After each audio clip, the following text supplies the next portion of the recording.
Hey guys, so I've been doing the champion tree hunting videos on my channel for quite a while now, and I only just realized that I've never actually shown you guys how exactly the size of these trees are measured and calculated.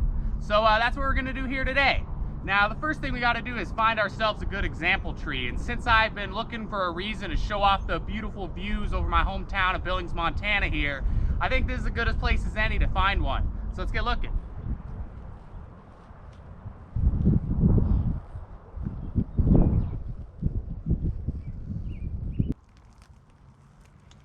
This ponderosa pine right here is exactly what we need. Now, I can tell you right off the bat, just by eyeballing it, that this tree is nowhere near champion size. I just picked it out because it's a good size and shape to use as an example. Now, if you're a champion tree registry, you want to find a way to break down the size of a tree into just one number that you can use to compare different trees of different sizes and shapes. So what they do is they use a formula.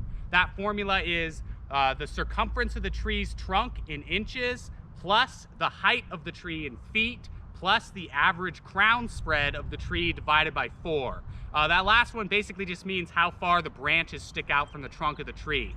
Now, if you work or volunteer for a champion tree registry, you're going to want to have pretty exact numbers on all those features, so you're going to use some specialized equipment. But if you're just a regular guy like me and all you want to do is nominate a tree, all you really need to do is get some rough estimates so that you can send in your numbers to a champion tree registry. If it's anywhere near to champion size, they'll probably send a guy out to get an exact number and see if the tree is actually a champion. So all we're going to do today is get a rough estimate using stuff you might find around your house. So first up is the circumference of the tree's trunk. This one's pretty easy to get. All you got to do is measure 4.5 feet up the tree's trunk, right about here, and then find the circumference at that point. Looks like this is about 6'10". So we got our first measurement, 82 inches.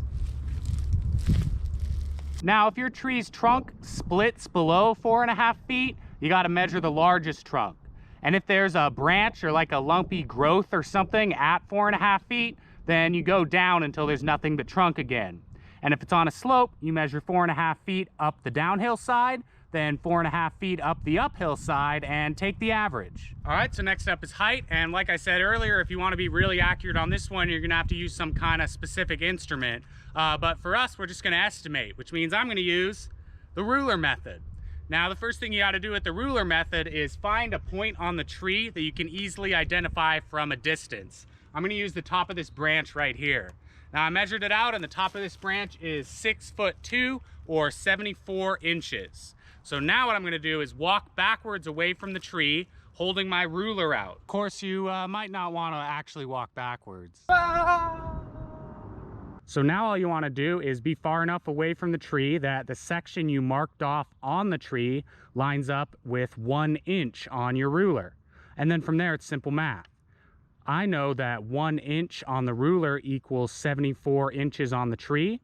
So all I got to do is measure out that since the tree is 7.25 inches tall on my ruler, 7.25 times 74 equals 536.5 inches.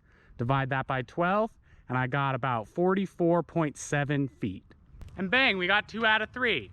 Now the last one we need is the crown spread. So the first thing you want to do for this one is just kind of guess where the tree's branches stick out the furthest from the trunk. Roughly mark that spot on the ground and go around to the opposite side of the trunk and mark the spot where the branches stick out the furthest on that side too.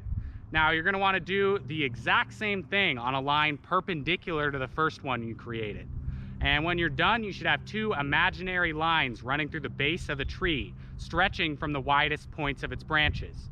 Now all you got to do is measure the length of the 2 lines and take an average, and boom, we got our average crown spread. All right, going one way I got about 42 feet, and going the other I got about 40. So take the average, and we got our final value, an average crown spread of about 41 feet. All right, we got all the figures for our tree right here, which means all we got to do is plug them into the formula.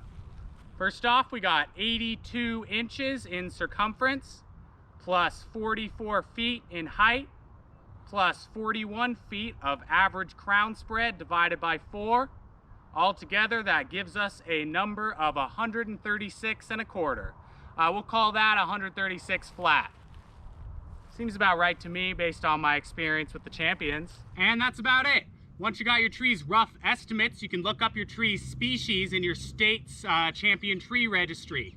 And if your tree is real big, you can compare it to the national champion too. And if you're anywhere close at all to either the state or national champion, I would definitely recommend sending in a nomination form, because you never know what the number's going to turn out to be once they send someone out there to do an official measuring. And hey, who knows? Maybe you got a champion tree sitting in your backyard right now. And if you do, one day you might wake up on a sleepy Saturday morning, drink your coffee, eat your eggs, listen to the birds calling, and then peer out the window to see me creeping up into your backyard with my camera in my hand going, "Hey everybody, welcome back to champion tree hunting."